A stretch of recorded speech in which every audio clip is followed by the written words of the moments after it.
여러분 안녕하십니까? 광주 MBC 뉴스투데이 시작합니다. 먼저 오늘의 주요 뉴스입니다.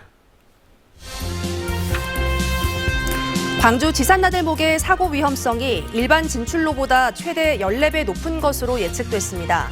이대로 폐쇄가 확정되면 건설에 들어간 77억 원의 책임론이 불가피합니다.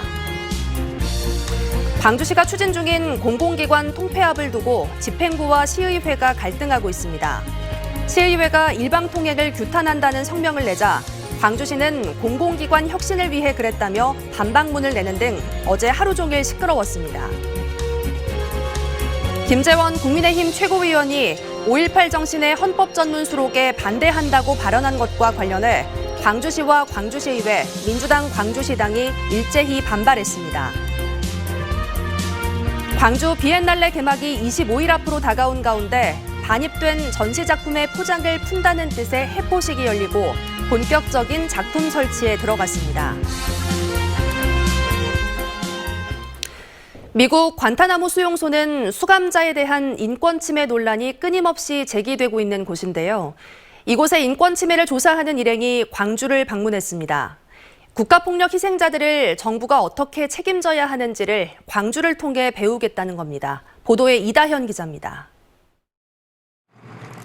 쿠바에 위치한 관타나모 수용소입니다. 20년 전 미국 부시 대통령이 테러 용의자 등을 수용하기 위해 만들었는데 불법 감금과 물고문 등 수감자들에 대한 인권 침해로 악명 높습니다. 이곳에서 벌어진 인권 침해를 조사 중인 미국 국방부의 조사단이 광주를 찾아 5.18 민주묘지를 참배했습니다. I think this is an incredible testament to your history, an incredible memorial to the people who gave up so much and sacrificed for democracy. 이후 이들은 광주 트라우마 센터에서 실제 5.18 피해자들과 만나 트라우마를 치유하는 과정을 들었습니다. 일반인의 유병률에 비해 50배가량 더 높게 PTSD를 경험한다고 합니다. 광주 트라우마 센터는 국가폭력 피해자들의 치유를 위한 공간입니다. 지난 한 해 동안 이곳에서 4,000건 넘는 상담이 이루어졌습니다. 관타나모 조사단은 광주 트라우마 센터 사례를 바탕으로 관타나모 수용소 피해자들에 대한 지원이 어떻게 이루어져야 하는지 미국 정부에 요구할 계획입니다. What we see here and what we see in the trauma centers is what we hope to do in the United States. 광주 트라우마 센터의 치유 경험이 미국의 국가폭력 피해자들에게도 도움이 될지 주목됩니다. MBC 뉴스 이다현입니다. 광주 도심에서 차량 전복 사고가 일어났지만 시민들의 도움으로 운전자가 무사히 구조됐습니다. 시청자 김태양 씨에 따르면 어제 낮 1시쯤 광주 서구 매월동의 한 도로에서 화물차 한 대가 넘어졌습니다. 그러자 김 씨를 포함한 시민 대여섯 명이 바로 넘어진 화물차로 접근해 차를 바로 세우고 운전자를 구조했습니다. 제보자에 따르면 운전자는 크게 다치지 않은 것으로 알려졌는데 이 때문인지 경찰에도 사고 접수는 되지 않은 것으로 알려지고 있습니다. 오늘은 일교차가 크게 벌어지겠습니다. 아직 추위가 남아있어서 아침 기온 1도 안팎에서 시작했는데요. 한낮 기온은 19도 안팎까지 올라서면서 어제보다 무려 8도가량 높은 기온 보이겠습니다. 기온 변화 염두하시고요. 옷차림에 주의하셔야겠습니다. 오늘 날은 종일 맑겠습니다. 현재 구름 거의 없는 하늘 모습 확인할 수 있고요. 미세먼지 농도는 좋음 수준 유지하겠습니다. 한편 대기가 무척 건조합니다. 광주와 구례에는 건조주의보도 내려진 상태고요. 봄철로 접어들면서 산불 등 화재 사고가 더 빈번하게 발생하고 있는 만큼 불씨 다루실 때는 각별히 주의하셔야겠습니다. 날씨 정보였습니다. 광주 제2순환도로 지산나들목의 사고 위험성이 일반 진출로보다 최대 14배 높은 것으로 예측됐습니다. 사고 위험성도 문제지만 애초에 진출로가 들어서면 안 되는 곳이라는 지적도 나왔습니다. 책임론이 불가피한 상황입니다. 주현정 기자가 취재했습니다. 완공 1년 5개월이 지나도록 사용하지 못하고 있는 지산나들목. 1차로 좌측으로 설계된 희귀한 형태가 시민들의 생명을 위협할 것이라는 걱정 때문입니다. 지난해 광주시장 선거의 쟁점이기도 했던 지산나들목 운영 여부를 놓고 전문가 용역을 맡긴 결과 예상대로 사고가 많이 날 것으로 예측됐습니다.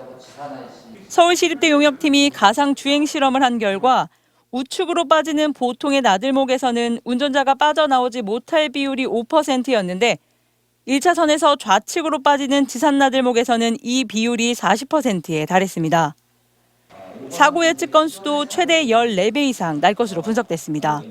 일반적인 운전자가 눈으로 확인이 가능한 IC하고 비교해 봤을 때 이 지산 IC의 경우에는 진출 실패율이 최대 한 8배 정도, 그다음에 사고 발생률은 최대 한 14배 정도가 높다 이렇게 나왔습니다. 연구 영역팀은 또 나들목 앞 뒤에 있는 지산터널과 산수터널의 간격이 지나치게 좁은 데다 구분 형태여서 애초에 진출로로 적절하지 않다고도 지적했습니다. 광주시는 사고 예방 시설물을 보안 설치해도 위험하다는 용역팀 분석에 따라 완전 폐쇄를 공식 발표할 예정입니다. 이런 위험하다고 하는데 이거를 계속 개통을 하거나 하는 것은 하지 않을 것 같고요. 조만간 저희가 입장을 발표를 하겠습니다. 77억 원의 세금을 투입한 지산나들목 폐쇄가 최종 확정될 경우 추진하고 결정한 이들에 대한 책임론이 불가피할 것으로 보입니다. MBC 뉴스 주현정입니다. 무안의 한 아파트 건설 현장에서 땅 꺼짐 현상이 발생해 120톤짜리 대형 건설 장비가 넘어졌습니다. 전날 내린 비로 집안이 약해져 사고가 난 것으로 추정됩니다. 박종호 기자가 취재했습니다. 말뚝을 땅에 박는 기계인 120톤 무게의 항타기가 옆으로 넘어져 있습니다. 사고가 난 곳은 500세대 규모의 무안 오룡의 한 아파트 건설 현장. 건물을 고정시키기 위한 구멍을 파는 작업을 하다 땅이 꺼지면서 사고가 났습니다. 그런 소리가 안 나더라고요. 지른 땅이 나서 그게 지금 넘어진 사고가 발생해서 지금 난리가 났습니다. 최근 내린 비로 집안이 약해져 사고가 난 것으로 추정되고 있습니다. 어제 비가 와서 저희는 꺼지다 보니까 집안이 다행히 인명피해는 발생하지 않았지만 땅 꺼짐과 건설기계가 넘어지는 사고가 발생하자 공사는 일시 중단됐습니다. 무안구는 건설 현장 관리자 등을 상대로 안전조치가 부실했는지 등을 조사하고 있습니다. 한편 고용노동부는 날이 따뜻해지면서 얼어있던 집안이 녹으면서 굴착면 무너짐이나 집안 연악화로 인한 사고 발생 가능성이 높아지고 있다고 보고 이달 말까지 건설 현장에 대한 집중 안전점검을 진행하기로 했습니다. MBC 뉴스 박종호입니다. 1년 가까이 탁한 수돗물로 고통받는 마을이 있습니다. 20년 이상 된 노후관이 원인이라는데요. 당장 마땅한 해결책이 없다는 게 더 큰 문제입니다. 보도에 김진선 기자입니다. 흙탕물처럼 진한 갈색으로 흘러나오는 수돗물. 강진군의 한 마을 아파트 주민이 촬영한 겁니다. 주민들은 지난해 봄부터 혼탁한 물이 나오기 시작해 1년 가까이 심해졌다 나아지기를 반복하고 있다고 말합니다. 불안한 마음에 불순물을 걸러주는 필터를 사용하고 있지만 교체 권장 시기인 2-3개월은커녕 하루 이틀 만에 바꿔야 할 수준이라는 겁니다. 애들을 씻기고 그다음에 이렇게 목욕하고 하는 과정에서 애들한테 이제 피부라든가 또 저거를 애들이 물놀이를 하는 것도 많이 하다 보니까 애들한테 일단 영향이 좀 많이 가지 않을까 싶은 부분하고 지난해부터 이 마을에서 접수된 혼탁수 민원만 60건 이상. 인근 아파트는 물론 주변 상가에서도 흐린 물이 계속 나오면서 상인들도 피해를 호소하고 있습니다. 이게 녹물인지 흙탕물인지 모르겠는데 노란색 물이 진하게 나옵니다. 좀 수압을 세게 해놓고 화장실 물을 하거든요. 그러면 이렇게 확 나오더라고요. 강진구는 물 사용량이 많은 시간대 수도관에 쌓인 침전물들이 섞여 나오는 것으로 보고 있습니다. 상수도 현대화 사업으로 읍내 25km가량의 수도관을 교체했지만 여전히 노후관이 70% 이상으로 많기 때문이라는 겁니다. 이렇다 보니 현장을 방문해 물을 일정 시간 빼내는 이토 작업 외에는 별다른 해결책을 찾지 못하고 있습니다. 25km 정도를 교체를 했는데 아직 노후 관로가 좀 많이 있습니다. 그런 부분에서 유속이 빨라져 버리면은 흔들려서 침전물이 이동할 수가 있습니다.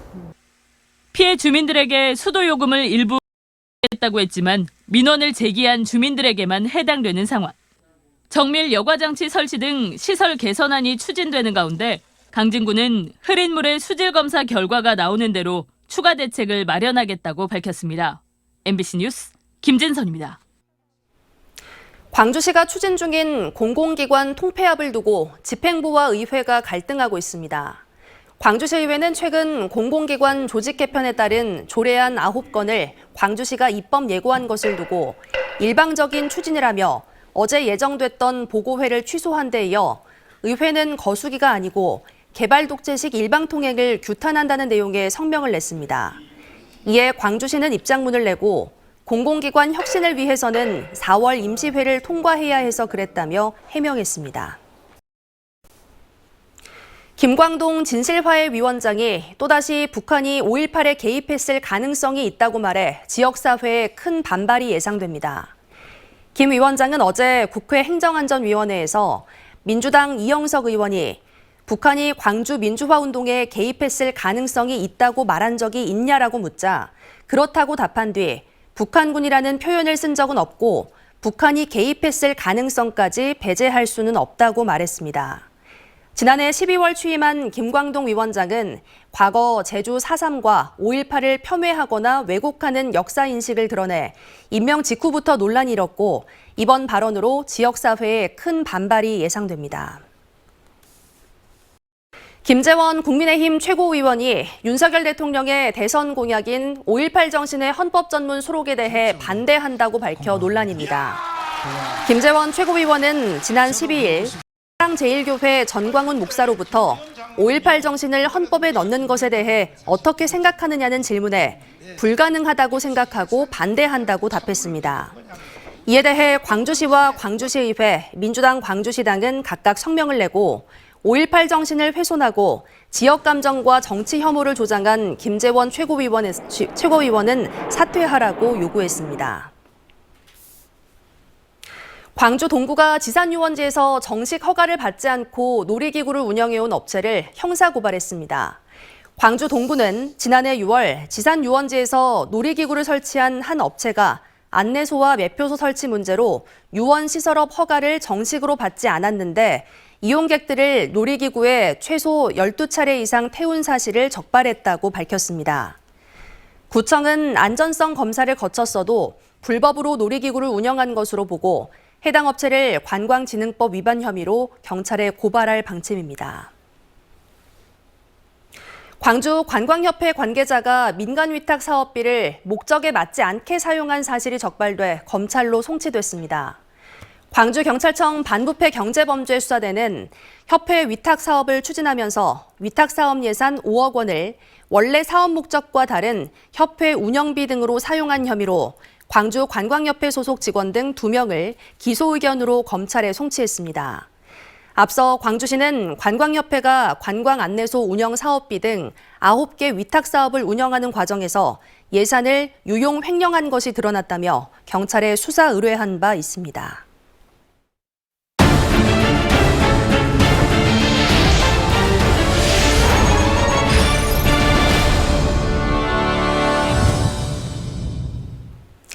목포시와 신안군이 7번째 통합을 시도하고 있는데요. 목포 시민과 신안 군민들에게는 행정, 경제, 관광 통합 시대를 놓고 상상력이 필요한 시점입니다.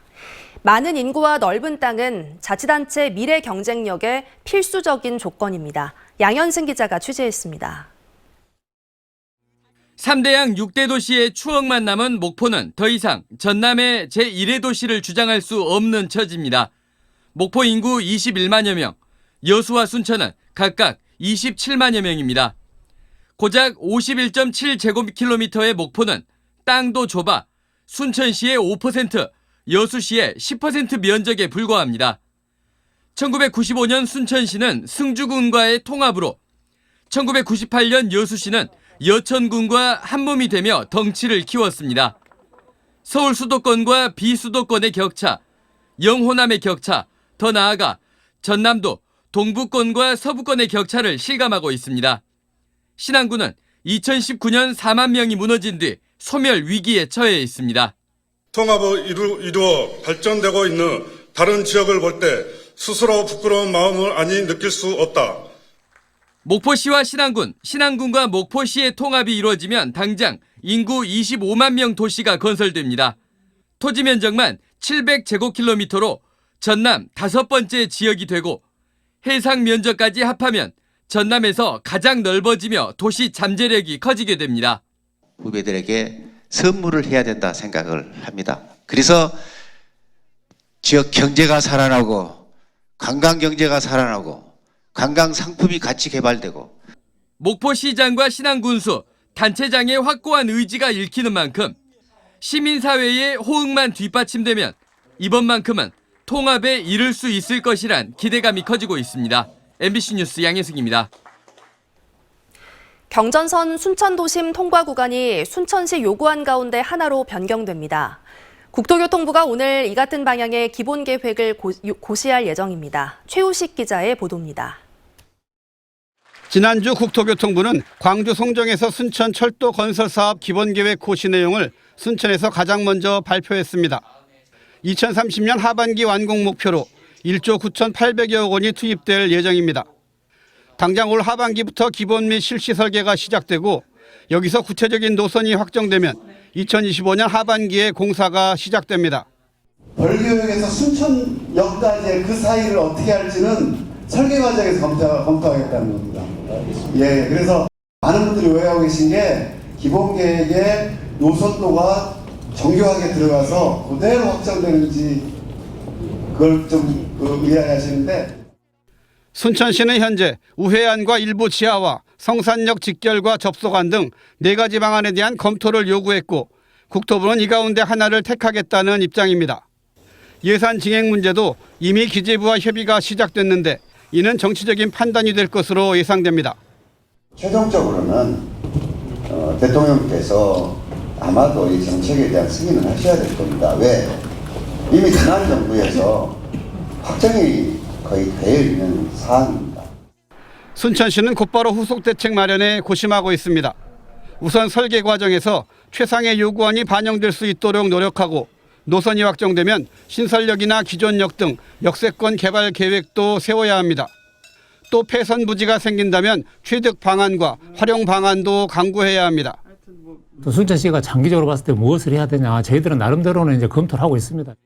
또 다른 여건이 또 변화가 온다면 그에 따라서 또 다른 또 투자를 해야 되는 그런 부분은 국토부하고 같이 이제 해결해 나가야 될 점입니다.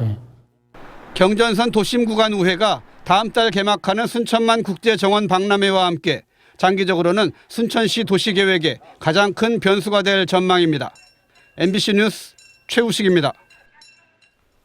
제14회 광주 비엔날레 개막이 25일 앞으로 다가온 가운데 전시작품의 첫 선을 보이는 해포식이 열렸습니다.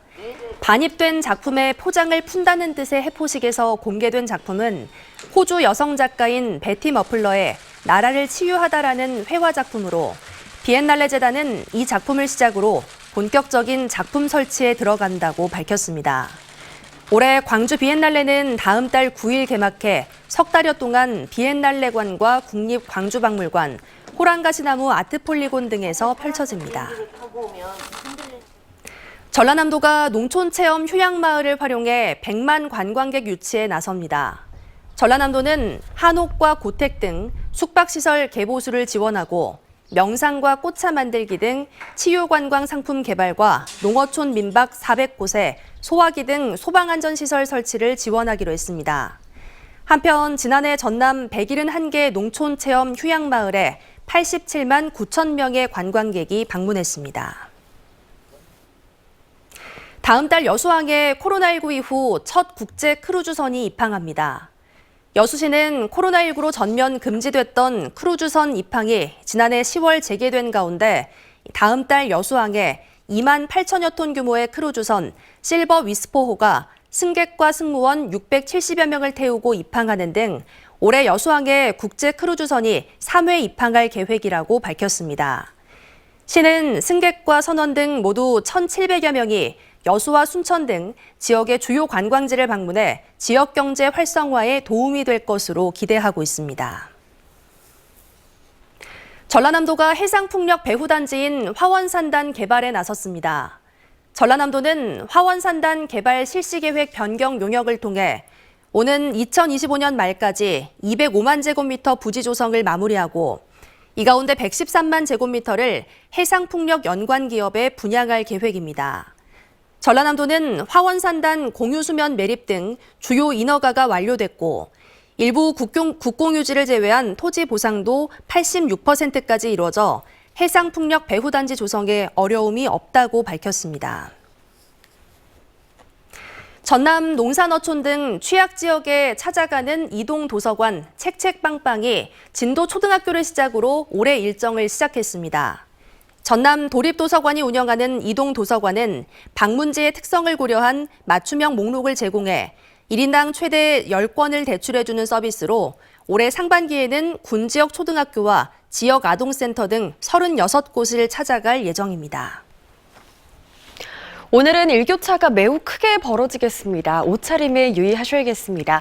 아직 추위가 남아있어서 아침 기온은 1도 안팎에서 시작하는데요. 한낮 기온은 무려 19도 안팎까지 올라서면서 어제보다 8도가량 높은 기온 보이겠습니다. 한편 종일 맑은 날씨가 이어지겠습니다. 현재 구름 거의 지나지 않고 있는 모습이고요. 미세먼지 농도도 내내 좋음 수준을 유지하겠습니다. 한편 대기는 무척 건조합니다. 광주와 구례에는 또다시 건조주의보가 내려진 상태입니다. 봄철 들어서 산불 등 화재 사고가 빈번하게 발생하고 있는 만큼 불시 다루실 때는 각별한 주의가 필요하겠습니다. 현재 기온 살펴보겠습니다. 담양은 영하 1도 안팎, 화순도 영하 1도 안팎에서 시작합니다. 한낮 기온은 대부분 영상 10도를 웃돌면서 일교차가 크게 벌어지겠습니다. 종일 맑은 날씨 예상되고요. 무안도 영하권에서 시작하지만 한낮 기온 9도 안팎 보이겠습니다. 구례의 낮 기온은 12도, 고흥의 낮 기온도 12도 안팎 예상됩니다. 바다의 물결은 서해남부에서 최고 3m로 조금 높게 일겠습니다. 내일은 오늘보다도 기온이 좀 더 오르겠는데요. 주 후반으로 갈수록 평년 수준의 기온을 되찾으면서 기온은 내림세를 보이겠습니다. 날씨 정보였습니다. 이상으로 뉴스 마칩니다. 시청해주신 여러분 고맙습니다. 언제 어디서나 내 손안의 뉴스. 광주 MBC 뉴스 유튜브 구독으로 함께하세요.